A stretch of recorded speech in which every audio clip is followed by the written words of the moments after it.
So kind of just tell me a little bit about what's going on today. So our new air service announcement, Frontier Airlines coming into Grand Rapids, into the Gerald R International Airport. It is a return airline for us, which is very exciting. Frontier announcing they will be serving Orlando and Denver. The Orlando service will start this fall, which is perfect. You know, you talk about Florida.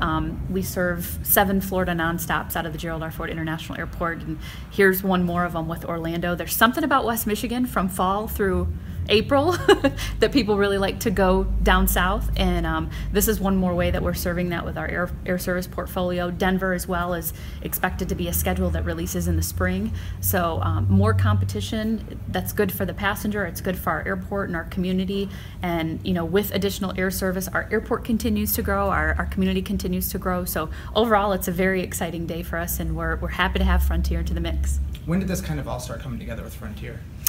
So they contacted us a few weeks ago and just said, you know, they were looking for some information really just in how our airport operates. It's been a few years since they've been here. They have a new ownership and a new business model of how they conduct themselves. So just some questions, more behind the scenes type stuff, but we were happy to provide that information to them.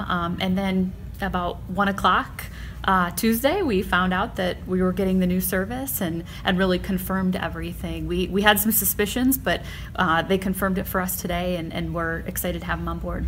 Do you see this as a way that, you know, more people kind of fly out of Grand Rapids rather than kind of taking the 2-hour drive to Detroit to get the cheaper flight? Yeah, you know, that's one of the biggest things that we're trying to do in Grand Rapids is take those passengers from driving to Detroit or Chicago and add it up. What is it worth to you? You know, if you're driving to Denver or start that over. If you're driving to Detroit or Chicago, you know, you're spending this extra money on parking and on tolls, and what's your time worth? What if you get stuck in construction or your flight is canceled?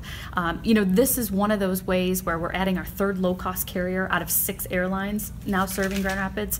That's huge for us, and the more those prices go down and the more competition that stimulates our market, the better it is for the passengers out there, the more friendly it is for the families that are looking for that Disney getaway. It's good for the airport, the passengers, and the community.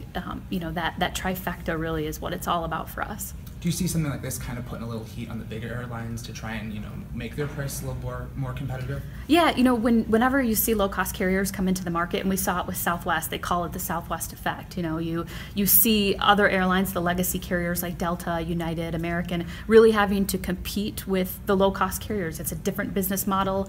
You know, the baggage system is sort of different and has changed so much even over the last decade with air service that, you know, you see this good competition. But that's exactly what it is. Some of the other carriers, when a new carrier like Frontier coming into our market today, are, you know, kind of waiting to see what happens, but that's exactly what they do. It's a business, so the model is there for a reason, and that model is actually very good for the passenger.